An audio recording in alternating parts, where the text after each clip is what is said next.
नमस्कार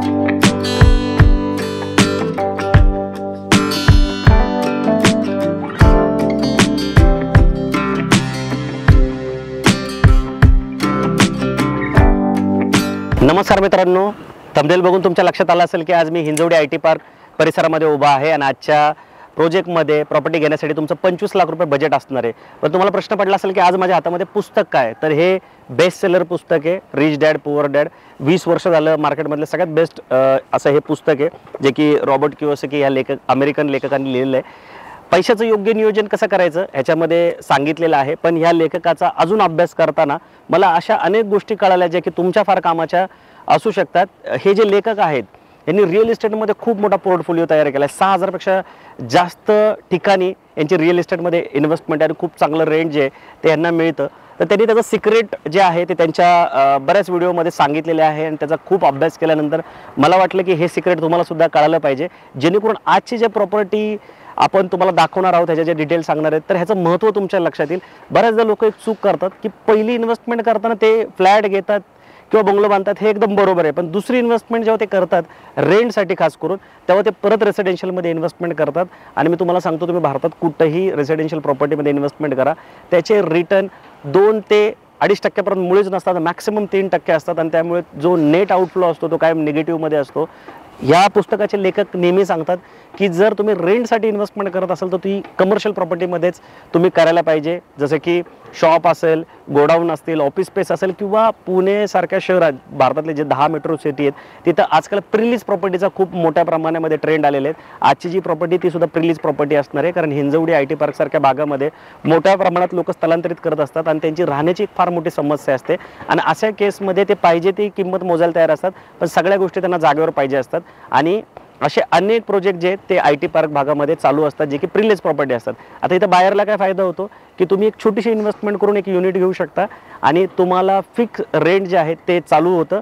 आणि रेग्युलरपेक्षा म्हणजे जर मार्केटमध्ये 2-2.5% रेंट मिळते तर अशा प्रॉपर्ट्यांमध्ये तुम्हाला 5% रेंट मिळतं।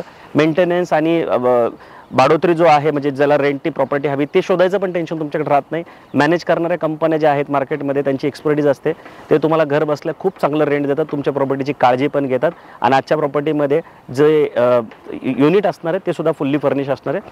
तर मी आशा करतो की तुम्हाला हा जो मुद्दा आहे तो लक्षात आला असेल। तर अजून मी डिटेलमध्ये तुम्हाला ह्या सगळ्या गोष्टी सांगतो। तत्पूर्वी जर तुम्ही आमच्या चॅनलवर पहिल्यांदा असाल तर असे नवीन व्हिडिओ बघण्यासाठी सर्वप्रथम तर आमच्या चॅनलला सबस्क्राईब करायला मुळीच विसरू नका। आणि हा पॉईंट किंवा हा प्रोजेक्ट तुम्हाला आवडला तर ह्या व्हिडिओला लाईक करून शेअर करायला पण मुळीच विसरू नका।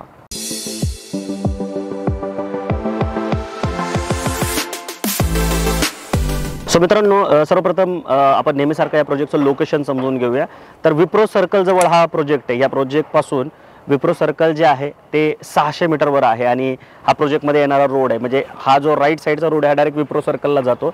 आता विप्रो सर्कलची खासियत काय की जे नवीन मेट्रो स्टेशन आहे फेज 2चं ते विप्रो सर्कललाच आहे।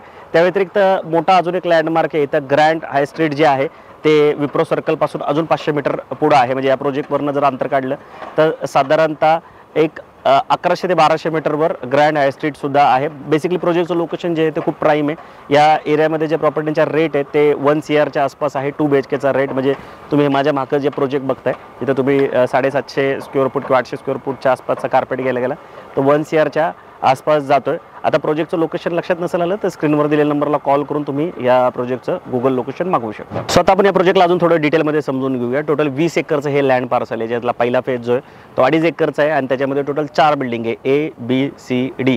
त्याच्यातल्या ज्या 2 बिल्डिंग आहेत A आणि B ह्या 8 मजल्याच्या असणार आहेत आणि C आणि D जी बिल्डिंग आहे ती असणार आहे 7-7 मजल्याची।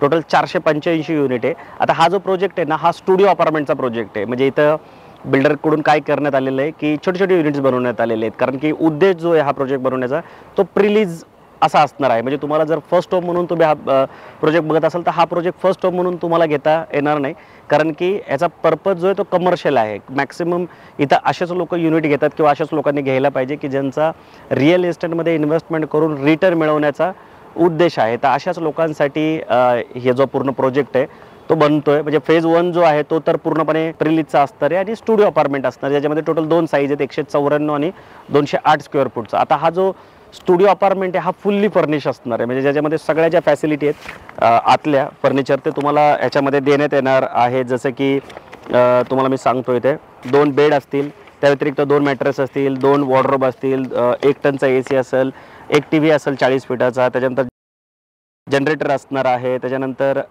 इंडक्शन असणार आहे, फ्रीज असणार आहे, मिनी ओव्हन असणार आहे, वॉटर प्युरिफायर असणार आहे, फॅन असणार आहे, लाईट असणार आहे, कर्टन्स असणार आहे, ह्या सगळ्या ज्या गोष्टी आहेत तुम्हाला ह्या स्टुडिओ अपार्टमेंटमध्ये मिळणार आहे. बाकी तुम्हाला मी मागे सांगितल्याप्रमाणे जो 194 स्क्वेअर फुटाचा युनिट आहे तो 25 लाखात जातो, म्हणजे मी सर्व खर्चासहित तुम्हाला पॅकेज कॉस्ट सांगतोय.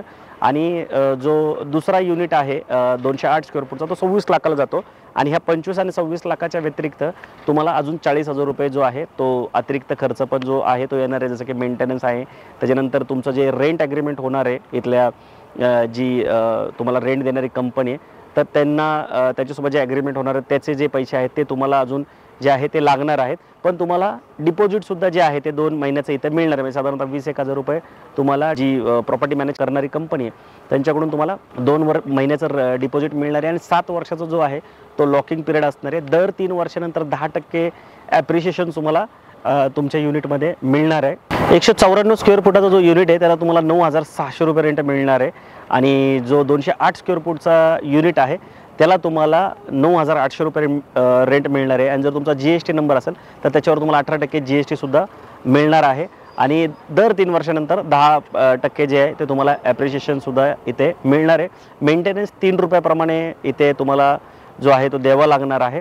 सो मी आशा करतो की तुम्हाला जी प्रोजेक्टची डिटेल आहे ती लक्षात आली असेल. आता आपण या प्रोजेक्टमध्ये कुठल्या कुठल्या ॲम्युनिटीज मिळतात ते आपण एकदा समजून घेऊया. सो मित्रांनो, आता आपण या प्रोजेक्टच्या ॲम्युनिटीज समजून घेऊ. तुम्ही मागं बघू शकता गार्डन आहे, क्लब हाऊस तुम्हाला मिळणार आहे, त्यानंतर जॉगिंग ट्रॅक आहे, फुल्ली इक्विप्ड जिम आहे, ओपन जिम पण आहे, स्विमिंग पूल आहे, त्या व्यतिरिक्त प्लांटेशन करण्यात आलेलं आहे. सिनियर सिटीजन सिट आउट जे असतात ते इथं तुम्हाला मिळतात. ते प्रोजेक्टमध्ये येणारे रोड तुम्ही बघू शकता, भले मोठे 12 मीटरचे सिमेंटचे रोड तुम्हाला देण्यात आलेले आहेत. आता या सगळ्याचा फायदा काय होतो की जे ॲप्रिशिएशन आहे ते खूप चांगलं तुम्हाला मिळतं. रेंट पण जे ते थोडंसं जास्त मिळण्याचे चान्सेस असतात, कारण स्टुडिओ अपार्टमेंटचे प्रोजेक्ट ह्या भागामध्ये आणि पुण्याच्या अनेक भागामध्ये खास करून जिथे IT पार्क आहे तिथे बनत आहेत किंवा ऑलरेडी बनलेले आहेत.